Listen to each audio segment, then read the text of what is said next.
Pada video yang pertama kita sudah membahas tentang sejarah energi angin secara singkat sekali. Nah, pada video yang kedua di topik 4 ini kita akan belajar tentang teori dasar energi angin. Sebagaimana disampaikan pada video pertama, topik 4 ini adalah tentang energi angin. Pertama kita akan membahas mengapa kita menggunakan energi angin. Ada berbagai alasan mengapa kita menggunakan energi angin. Yang pertama adalah energi angin atau tenaga angin ini hemat biaya. Energi angin skala utilitas atau skala besar di darat adalah sudah menjadi salah satu sumber energi dengan harga yang paling rendah saat ini di dunia, dengan biaya sekitar 1-2 sen per kilowatt-jam. Listrik yang dihasilkan dari ladang angin atau wind farm itu dijual dengan harga yang tetap dalam jangka waktu yang lama, bahkan kontrak 20 tahun, sedangkan bahan bakarnya gratis, sehingga biaya operasionalnya sangat murah. Oleh karena itu energi angin bisa diandalkan karena dia mengurangi ketidakpastian harga, yang mana ketidakpastian harga ini terjadi pada listrik yang berasal dari energi terbarukan, karena biaya bahan bakar energi terbarukan selalu berubah, cenderung naik. Itu alasan yang pertama mengapa kita perlu menggunakan energi angin. Alasan yang kedua adalah energi angin ini menciptakan lapangan kerja. Sektor angin di Amerika Serikat saja itu sudah memperkerjakan lebih dari 100.000 orang. Teknisi turbin angin kini telah menjadi salah satu pekerjaan yang di Amerika yang tumbuh paling cepat.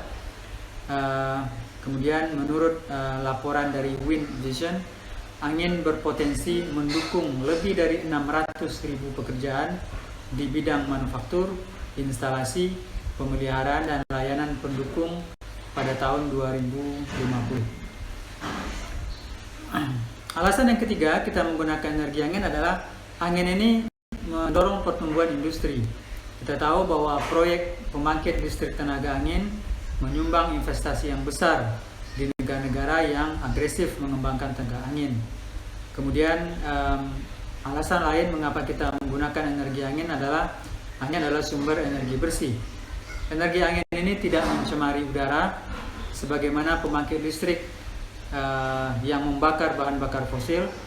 Turbin angin juga tidak menghasilkan emisi atmosfer, sehingga tidak menyebabkan terjadinya hujan asam, kabut asap, atau gas rumah kaca. Selanjutnya, energi angin adalah sumber energi lokal. Pasokan energi angin ini melimpah dan dia tidak pernah habis walaupun dipakai secara terus-menerus. Angin ada di mana-mana dan bisa diubah menjadi energi yang berguna di lokasi di mana sumber anginnya cukup baik. Kemudian, angin adalah sustainable atau berkelanjutan. Angin adalah salah satu bentuk dari energi matahari secara tidak langsung. Dia disebabkan oleh pemanasan atmosfer oleh matahari, berinteraksi dengan rotasi bumi, dan ketidakteraturan permukaan bumi. Kita akan bahas ini lebih jauh sebentar lagi. Kemudian selama matahari bersinar, maka angin akan bertiup. Jika tiupan cukup kuat, maka listrik bisa dikirim ke grid. Selain itu, turbin angin juga dapat dibangun di lokasi pertanian atau di lokasi peternakan. Ini menguntungkan perekonomian di pedesaan, di mana sebagian besar lokasi angin yang baik biasanya ditemukan. Angin itu biasanya tidak ditemukan di kota-kota, tapi justru di desa-desa. Petani dan peternak jika memasang turbin angin tetap bisa menggarap lahannya, karena turbin angin ini hanya menggunakan sebagian kecil dari lahan pertaniannya. Bahkan para petani bisa menyewakan lahannya di desa untuk pembangkit listrik tenaga angin, untuk memberinya penghasilan atau income tambahan. Dan yang terakhir adalah mengapa kita menggunakan energi angin, karena angin bisa dikonversi baik ke energi mekanik maupun ke energi listrik. Nanti kita akan bahas juga bagaimana dia bisa menghasilkan listrik dan bagaimana dia digunakan langsung sebagai energi mekanik. Nah, sekarang kita masuk ke teori dasar tentang energi angin. Dari mana sebenarnya angin ini berasal? Semua energi terbarukan kecuali energi pasang surut dan energi panas bumi, karena energi pasang surut ini berasal dari interaksi bulan dengan bumi, sedangkan energi panas bumi ini adalah panas yang asli berasal dari dalam perut bumi. Jadi semua energi terbarukan kecuali yang dua itu sebenarnya berasal dari matahari. Bahkan energi fosil, batu bara, gas, dan minyak pun merupakan energi dari matahari. Matahari memancarkan energi yang sangat besar, yaitu sekitar 174,4 triliun kilowatt jam energi ke bumi setiap jam. Oleh karena itu, bumi menerima daya sebesar 1,74 kali 10 pangkat 17 watt untuk setiap jamnya. Nah, hanya sekitar 1 atau sampai 2% saja dari energi matahari ini yang diubah menjadi angin. Nah, sirkulasi udara ini didorong oleh perbedaan suhu. Wilayah di sekitar Khatulistiwa pada sekitar garis lintang 0 seperti di Indonesia itu hangat daripada bagian dunia yang lainnya. Kita merasakannya. Pada gambar ini terlihat bahwa bagian-bagian yang merah itu paling panas, lalu bagian-bagian yang orange itu panas, dan bagian-bagian yang kuning itu agak panas, sedangkan bagian-bagian yang berwarna hijau dan warna biru itu tidak panas. Nah, kita tahu dalam fisika dasar bahwa udara yang panas itu lebih ringan daripada udara yang dingin. Karena dia lebih ringan, maka udara yang panas ini di Khatulistiwa itu akan naik ke langit sampai ketinggian kira-kira 10 km.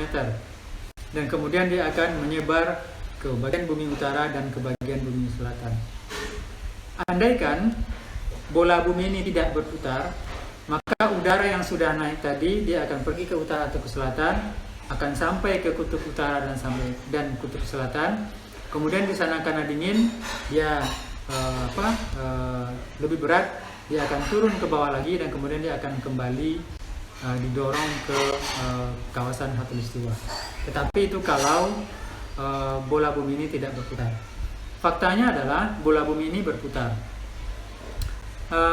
Jadi karena bola bumi ini berputar, maka setiap partikel yang bergerak di belahan bumi utara. Jadi bayangkan misalkan ada sebuah partikel, anggap aja lah misalkan balon bergerak di Eropa misalkan, maka balon itu akan dialihkan atau akan melengkung rutenya ke arah kanan kalau kita melihatnya dari posisi kita di tanah. Sedangkan kalau dia berada di belahan bumi selatan, dia akan melengkung ke kiri. Nah, gaya ini, gaya yang menimbulkan lengkungan itu gara-gara bumi ini berputar pada porosnya, disebut dengan gaya Coriolis. Nah, di utara, angin cenderung berputar berlawanan dengan arah jarum jam. Kalau kita melihatnya dari atas, pada saat dia bergerak mendekati daerah yang bertekanan rendah. Sedangkan di belahan bumi selatan, angin berputar searah jarum jam kalau dia berada di sekitar tekanan rendah. Nah, untuk membuat kita lebih paham tentang proses ini ada sebuah video yang menarik, eksperimen tentang itu, bagaimana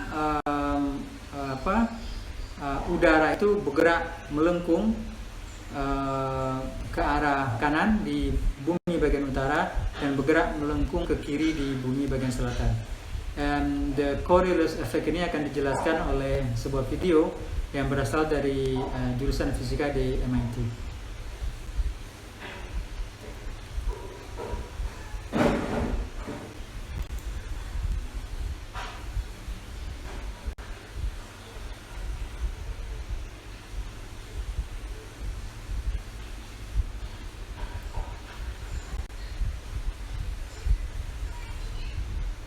Jadi di sana mereka melemparkan bola seandainya bumi ini tidak berputar. Itulah yang akan terjadi, maka bola yang terpakan ke kawan itu akan diterima oleh temannya. Tetapi bagaimana kalau bumi berputar? Terlihat bahwa bola ini tidak diterima, walaupun sebenarnya bola itu dilemparkan pada garis lurus, tetapi tidak diterima oleh kawannya. Jadi ada pembelokan yang terlihat oleh kita yang menonton karena kita berada pada posisi stabil di bumi.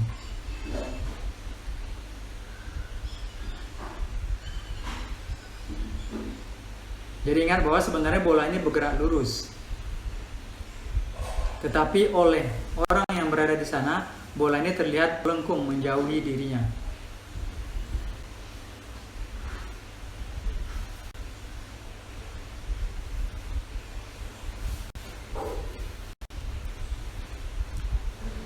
Dan Anda bisa melihat bagaimana lengkungan itu berbeda, terlihat dari kiri dan terlihat dari kanan itu tidak sama. Begitu juga dia berbeda kalau kalau angin berada di belahan utara atau berada di belahan bumi selatan.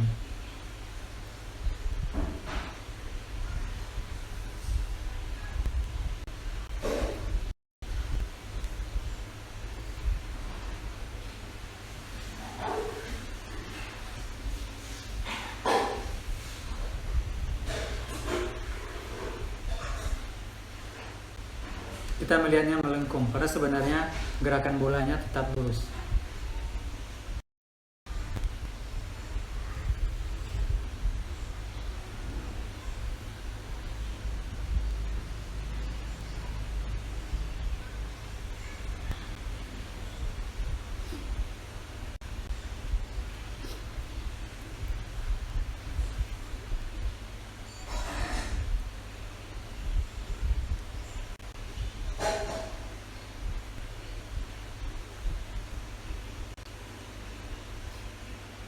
Semakin lambat perputarannya, maka lengkungannya juga semakin sedikit.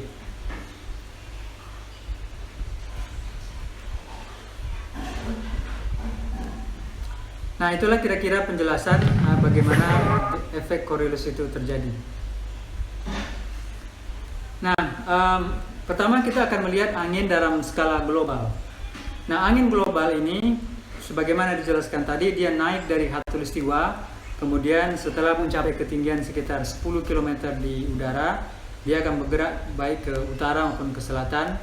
Kemudian ketika dia mencapai belahan bumi utara dan selatan pada garis lintang sekitar 30 derajat, maka gaya Coriolis akan mencegah udara untuk bergerak lebih jauh lagi ke ujung bumi, ke arah kutub, karena gaya Coriolis, karena dia membelok tadi ya.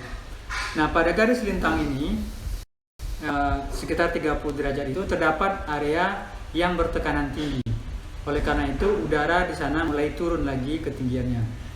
Pada saat angin kembali kita ke ekuator atau ke khatulistiwa, pada saat angin ini naik dari khatulistiwa, maka akan ada area bertekanan rendah di dekat permukaan tanah, yang mana yang bertekanan rendah itu menarik angin dari utara atau dari selatan ke arah khatulistiwa. Jadi kalau kita ingin katakan bahwa angin itu naik ke khatulistiwa, kemudian dia pergi ke utara, turun lagi, kemudian kembali ke khatulistiwa. Begitu juga dia naik di khatulistiwa, pergi ke selatan, turun di sana, kemudian kembali lagi ke khatulistiwa. Nah, di kutub itu akan terjadi tekanan yang tinggi karena di sana ada pendinginan udara. Nah, kita lihat arah angin di beberapa lokasi di dunia berdasarkan garis lintangnya. Ini di sebelah kanan saya perlihatkan sebuah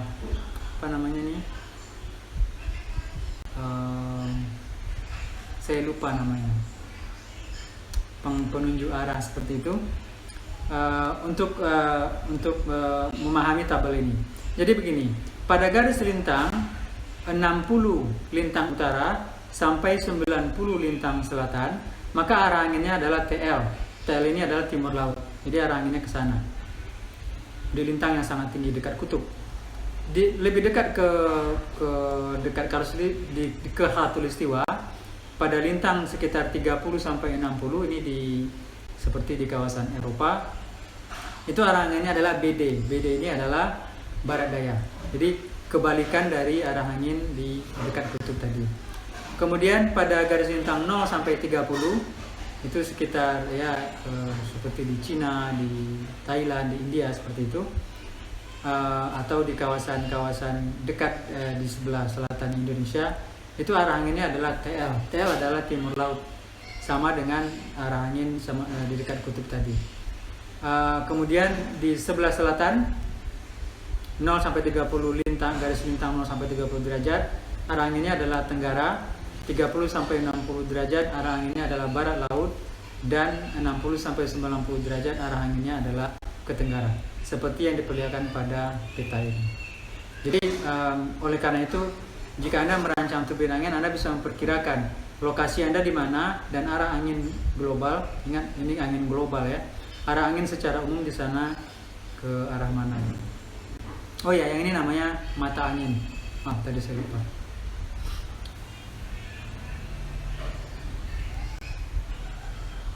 Nah, kita tahu bahwa ketebalan atmosfer itu hanya sekitar 10 km atau 1/1200 diameter bumi. Jadi atmosfer kita ini sangat tipis, nanti saya akan tunjukkan. Nah, atmosfer yang sekitar ketebalannya 10 km ini disebut dengan troposfer. Di troposfer inilah, di ketinggian 0 sampai 10 km, itu semua cuaca bumi ini terjadi. Dan efek rumah kaca juga terjadi di tempat yang sama. Nah, oleh karena itu arah angin ini penting dalam menentukan lokasi turbin angin. Oke, selanjutnya kita lihat dengan angin geostrofik. Coba kita bayangkan, andaikan bola bumi ini diameternya hanya 1,2 meter, maka ketebalan atmosfernya hanya 1 mm. Gambar ini memperlihatkan ukuran bumi dan ketebalan atmosfer, troposfer. Jadi sangat tipis sebenarnya troposfer kita. Sedangkan cuaca itu ada di dalam troposfer, perubahan iklim itu semuanya ada di dalam troposfer. Nah, angin global yang tadi saya ceritakan pada slide sebelumnya, itu adalah angin geostrofik. Sebagian besar angin geostrofik ini didorong oleh perbedaan suhu seperti yang diceritakan tadi. Oleh karena itu, karena ada perbedaan suhu, maka ada perbedaan tekanan. Dan angin geostrofik atau angin global ini tidak terlalu dipengaruhi oleh permukaan bumi. Ditemukan di ketinggian, angin geostrofik ini ditemukan di ketinggian sekitar 1000 meter atau 1 km di atas permukaan tanah. Kecepatan angin geostrofik ini diukur dengan sebuah alat yang namanya balon cuaca, seperti diperlihatkan pada gambar di bawah ini.